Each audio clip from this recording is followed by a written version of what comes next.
একটি যুবক দুইবার করে লিফট নেই।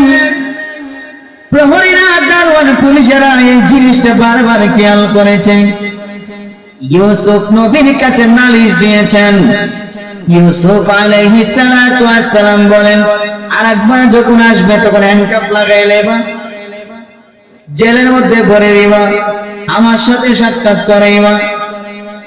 পরের দিন যখন যুবক আসছে, এমনি গ্রেফতার করে ফেলছে, হ্যান্ডকাপ লাগাই লাইছে, পিছন দিকে হাত দিয়া হাত বেঁধে ফেলছেন পেছনের দিকে দিয়া। ইউসুফ আলাইহিস সালাতু ওয়াস সালামের কাছে সংবাদ পৌঁছানো হইল, এই সেই যুবক, যে যুবক সারা দেশের মানুষ একবার লিলিফ নেয়, আর এই যুবকটা প্রতিদিন দুইবার নেয়। অপরাধ কিনা? যেন বাদশা পর্যন্ত লিলিফ একবার, খাউনটা দুই অক্ত, এখন তো উপাস তাই না খায় তাই। সারা দেশের মানুষ লিলিফ সারাদিন একবার নেয়, হে নেয় সারাদিন দুইবার লিলিফ। অপরাধ না? এবার ইউসুফ আলাইহিস সালাতু ওয়াস সালাম যুবকের সামনে এসে রাখ দিয়ে বলেন, যুবক রে, ইনসাফ কায়েম করা দরকার। এর যুবক, সারা দেশের মানুষ যেখানে একবার লিলিফ পায়, তুই যুবকের দুইবার নেস। একবার যে নেস, এইটা তো তোর রাষ্ট্রীয় পাওনা, যেহেতু তুই এই দেশের একজন নাগরিক। কিন্তু আর একবার জেনে, এইটা কিন্তু চুরি, এইটা কিন্তু ধোঁকা। তোমার কারণে আরেকজন লিলিফের মাল পাইবে না। সুতরাং আর একজনের রিজিক যে তুমি নষ্ট করলা, এই পাপের জবাব তুমি কি দিবা? এজন্য তোমাকে আমি সব গ্রেফতার করাইলাম, এবার তোমার জেল হতে পারে। আমি ইউসুফের রাষ্ট্রের বিধান হইল,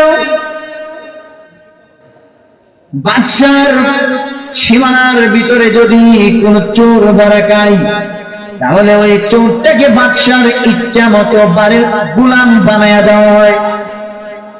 ইউসুফ নবীর বিধান। আয় যুবক ডাক দিয়া বলে, পয়গম্বর, আজকে অনেক বড় মন্ত্রী হয়ে গেছেন, খাদ্য মন্ত্রী হয়ে গেছেন। হ্যান্ডকাপ লাগাল, কোথা যায়? আজকে আপনি খাদ্য মন্ত্রী হয়ে গেছেন, পয়গম্বর হয়ে গেছেন। আমার কথা কি আপনি ভুলে গেছেন? আমি কিন্তু একবার লিলিফ নেই, এইটা আমার রাষ্ট্রীয় অধিকার। আর দ্বিতীয়বার লিলিফ নেই, এইটা আমার আপনার কাছে পাওনা। ইউসুফের কাছে বলে পাওনা বলে।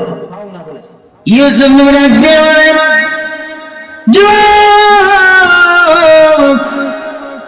আমার কাছে তুমি কিসের পাওনা গো? যুবক ডাক দিয়ে বলে, কেন জুলাইখা যেই দিন আপনার পেছে ফেলাইয়া দিছিল, 7টা দরজা জুলাইখা বন্ধ করে দিছিল, আর আপনি বাঁচার জন্য দৌড় মারছিলেন। জুলাইখা পেছন দিয়ে এসে তামা দিয়ে আপনার পাঞ্জাবের মধ্যে ধরে টান দিয়া পাঞ্জাবে পিছনদার ছিঁড়া লাগছিল। ওই দিন আপনি কিন্তু দৌড় দিয়া বাদশার সামনে গিয়া পড়ে গেছিলেন। উপস্থিত প্রতিবেশী মহিলাদের জুলাইখা ওই দিন বলে ফেলেছিল, বাদশা, এই যে এটাকে দেখেন গো, এমন একটা গোলাম আপনি কিনিয়া রাখছেন যে কিনা আপনার স্ত্রীর ইজ্জতের উপরে হামলা করে। জুলাইখা ওই দিন মিথ্যা বলছিল। বাদশা তখন বলছিল, এই ইউসুফ, বাঁচার জন্য কোন কায়দা আসেনি। জুলাইখা বলতেছে, তুমি জুলাইখার ইজ্জতের উপরে হামলা করেছ। ইউসুফ বলতেছে, আমি এই ধরনের কাজ করি না, কারণ আমি, আমার আব্বা একজন পয়গম্বর, আমার আব্বা একজন নবী, আমার দাদা নবী, আমার পুরা বংশ নবীর বংশ। সুতরাং জিনা, বদমাশি এইগুলো আমাদের দ্বারা সম্ভব নয়, আমাদের দ্বারা সম্ভব নয়। কিন্তু সত্য কোনটা এটা বলার জন্য তো সাক্ষীর দরকার। ইউসুফ নবী ওই দিন বাড়ির দাসীর কুলের মধ্যে একটা বাচ্চা ছিল, দুধের বাচ্চা, দুধ পান করত। আপনি ইউসুফ কিন্তু ওই দিন দুধের বাচ্চা দিয়ে ইশারা দিয়ে বলছিলেন, আমি সত্য না জুলাইখা সত্য। এই কথাটা এই দুধের বাচ্চারা জিজ্ঞাসা করেন।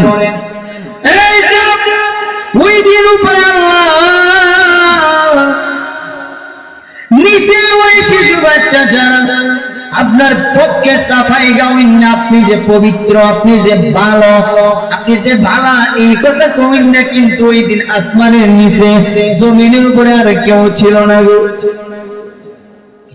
ওই দিন মার কুলের মধ্যে একটা শিশু বাচ্চা জবান আল্লাহ খুলে দিছিল। শিশু বাচ্চা ওই দিন কিন্তু কথা বলছিল, আপনার পবিত্রতা বর্ণনা করছিল। ওই দিন যেখানে আপনার সাহায্যকারী, আপনাকে সাপোর্ট দেবে, এরকম কেউ আপনার পক্ষে কথা বলবে, এরকম কেউ যখন ছিল না, ছোট্ট শিশু বাচ্চাটা আপনার পক্ষে সাপোর্ট দিছিল, আপনার পক্ষে আপনার পবিত্রতা বর্ণনা করছিল।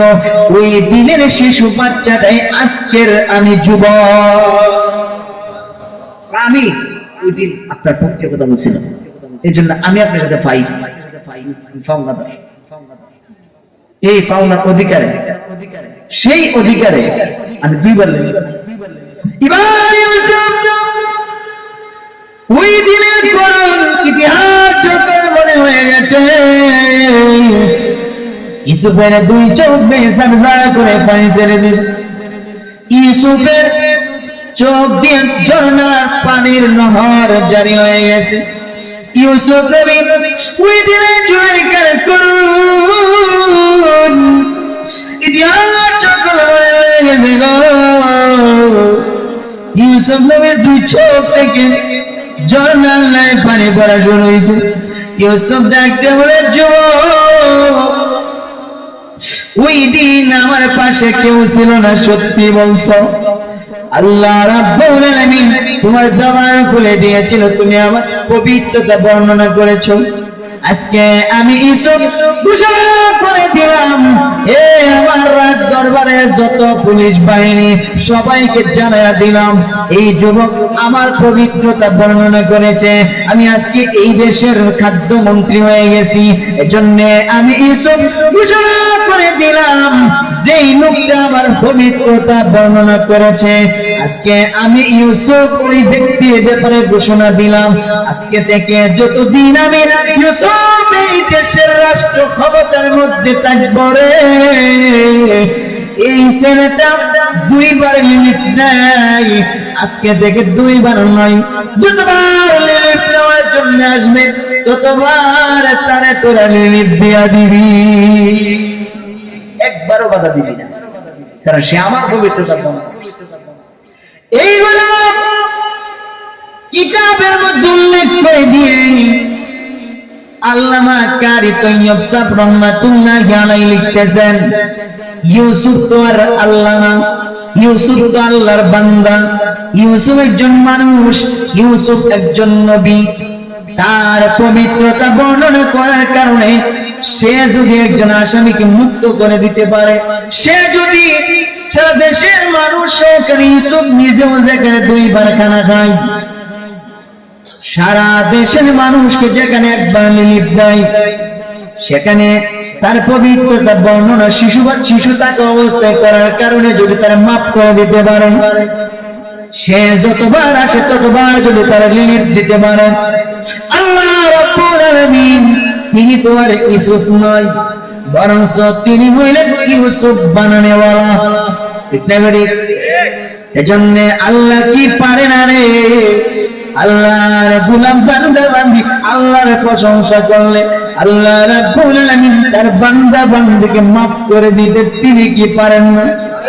এজন্য তুমি তোমার জবানে জারি করে নাও, সুবহানাল্লাহ সুবহানাল্লাহ সুবহানাল্লাহ, আমার আল্লাহ পবিত্র, আমার আল্লাহ পবিত্র, আমার আল্লাহ পবিত্র। এই জিকির জীবনে চালু, এতে করে কি হবে? আল্লাহ তোমার maaf করে দিবে, কারণ তুমি আল্লাহর পবিত্র কইবার, আল্লাহ তোমার অপবিত্র হতেই পারে। আল্লাহ এরকম, আল্লাহ এরকম না। আল্লাহ তো রহমতের দরজা খুলে বই দিয়েছে, আমার বন্ধু আমার ডাক দিত, মাপ দিলে কথা ঠিক না বেটা?